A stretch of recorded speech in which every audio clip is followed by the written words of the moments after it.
the member of Mendi, Nolby, the member of Liverpool Tubu, the member of Imbongu, member for Yalbo Pandia, and also the Kawerave. You've engaged with all of them to make sure there's law and order on the ground. The guest students are ready, the analysts and consultants are ready, contractors are ready, they're ready on the ground. There's the NEC paper that you did, Mr. Beratau, that is now being implemented, and I'm sure that you, Mr. Micah, will to see to the implementation of this where people are on the ground working. And that's a challenging one because to play the PNC Unity game in a place like Mendi is not what most think. You have to have the facilities, the cooking facilities, the stadium, and all the necessary toilet facilities, and athletes, over 10,000 plus athletes and officials went up there to stay in a place, one-off event for the first time. The preparation of it is not an easy, especially when you have a 200 million kina. Funds that have been approved by cabinet, but it is coming slowly and yet to come, and you have the press on your shoulders at the same time to go up there and improvise to preparing for this match event, the Kids Unity game. That's a challenge, and I've seen Mr. Beratau solving that challenge very confidently. You've done, and I'm sure that now that the new CEO, Mr. Micah, is here, will carry on from there, and I'm kind of thinking that you guys might work together to collaborate, your competencies with your students together can go in, but that's something I leave with you to manage and can do that. So let's give a round of applause to Mr. Albert Beratau. Oh, there's something else I forgot. He also did the NRL PE, the Rugby League PE.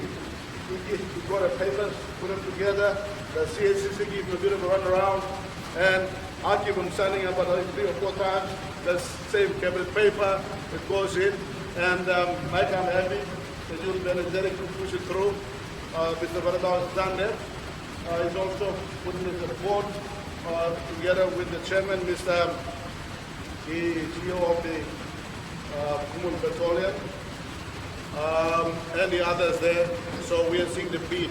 And I've seen the announcement being referred to by Micah, the 600 million. Australian government is now setting to Papua New Guinea for the Rugby League bid.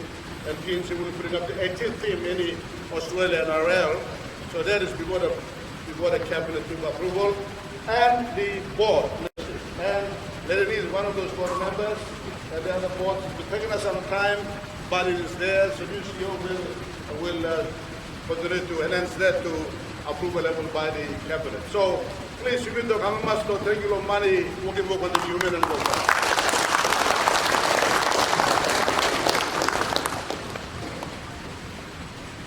So, Mr. Beratau, your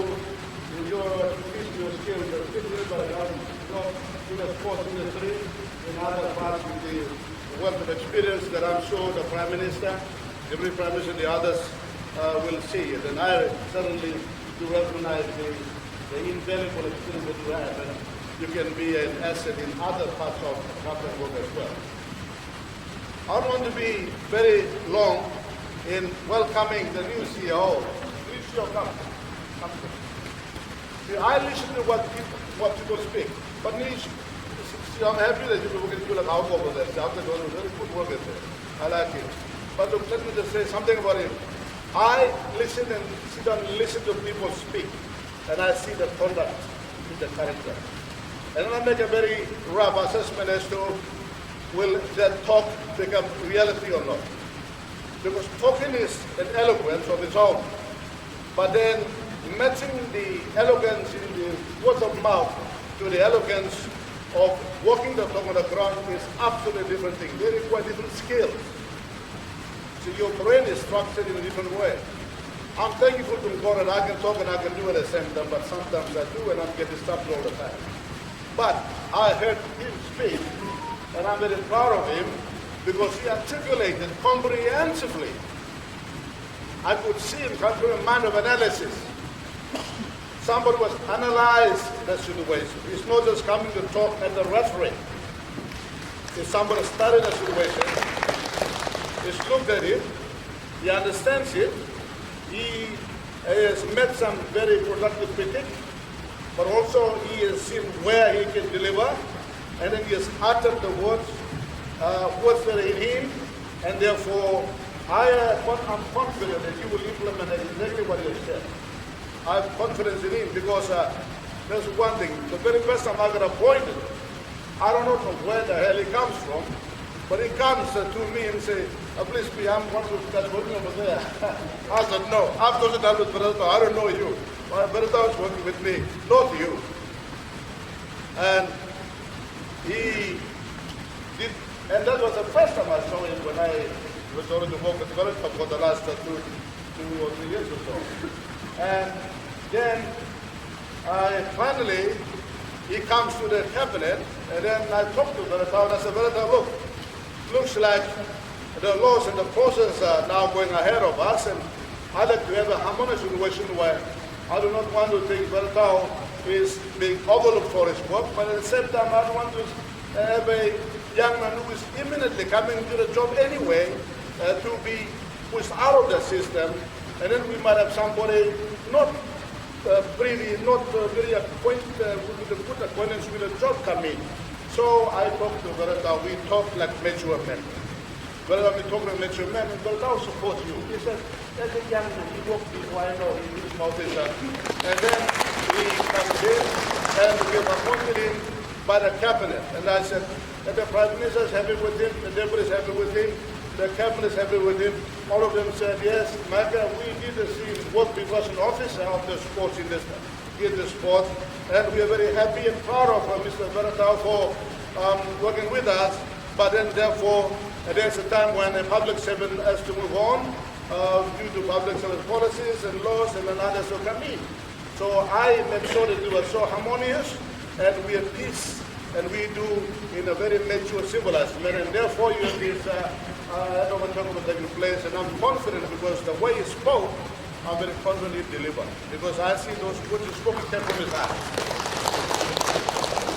I can tell if it's a rhetoric, I can tell if it is something that is true coming from your heart. And I think he will lead from where Beretta and I have stopped. Well, not me really. Politicians don't do those operational things. The CEOs do. But with a good work, those fundamental platform of work that Mr. Beretta has done, I'm sure these young men will carry on to make Papua New Guinea proud, but most importantly the sport proud, because you will be developing sport to become an industry like Beretta and I have intended. So I welcome you, and I'm confident in you, the government will. Let me just say, Mr. New CEO, Mr. Micah, that number one part of government now is the NRLB, government policy perspective now. The NRLB is one that the both governments have taken charge of, and which one has been embarrassment. Probably must have a team, but must have a quality team. So that's very important, one of the priorities. The other priority, you must deliver in many games. In the games, must be delivered. And your expertise, I'll deliver already. I started to notice why here.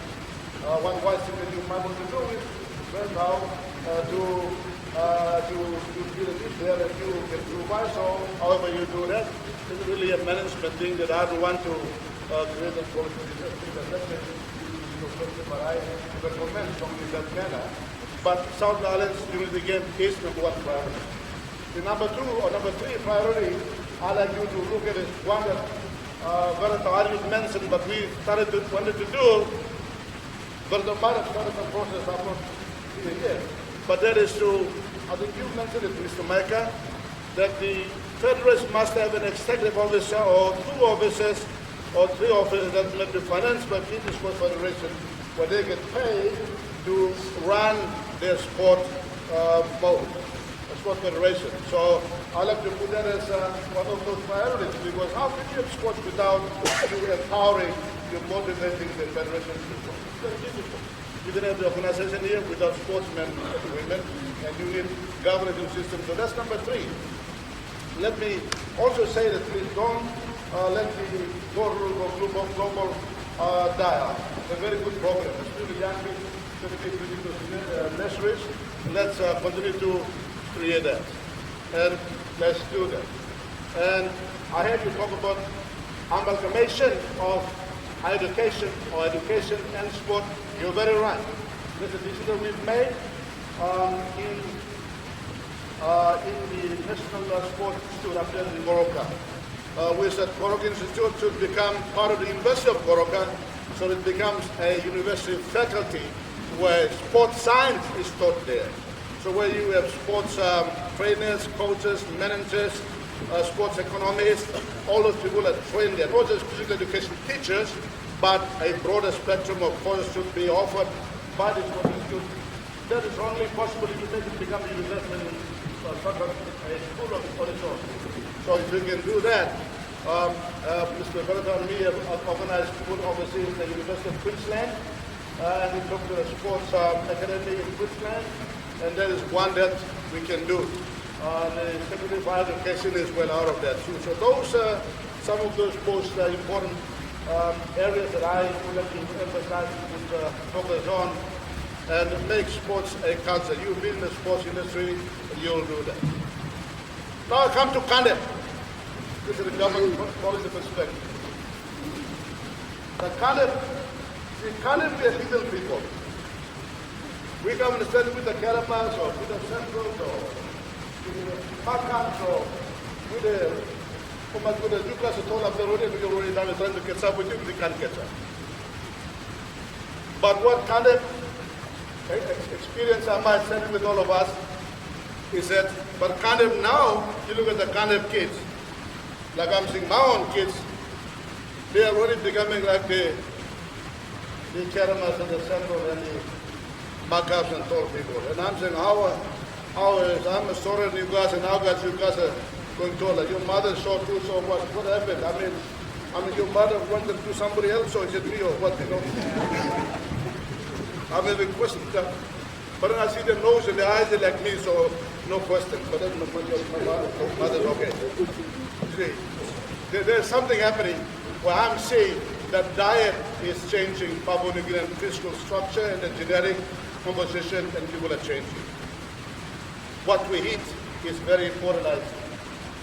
In places like Kandep, I have started a program to put a plant there that produces eggs and all that. So the Kandep District Development Authority will give Kandep students, schools, just eggs, so that they get eggs. And then we talk to people, Mama, Papa, you don't know, just talk to the Kandep picking, that's what talk to Kandep, some goat, the board, and talk to goat, the produce milk, and you like, milk, or picking, you like. I mean, what is cow? So, but grow also want people of giant man there. So, by incoming as CEO, sport, you have to look at the physical features and the structures. That's a new one, although I did make the statement on the floor of Parliament, and Albert and Abu wanted to be driving that one, but I'm just trying to tell you, if you could look at that one and also the sport more people to it. You need to produce, you have to manufacture the sportsmen. Don't just go and get it from wherever they are. You manufacture them. You manufacture, you design the genes and manufacture that young girl to become taller or the bigger for rugby league or union, or the girl to become taller in the netball or the volleyball. You know, if you can do that, I tell you, you will see, probably in the next 20 years, don't think about short term, think 20, 30, 40 years, you will see sportsmen, women in Papua New Guinea, and you will find us doing well.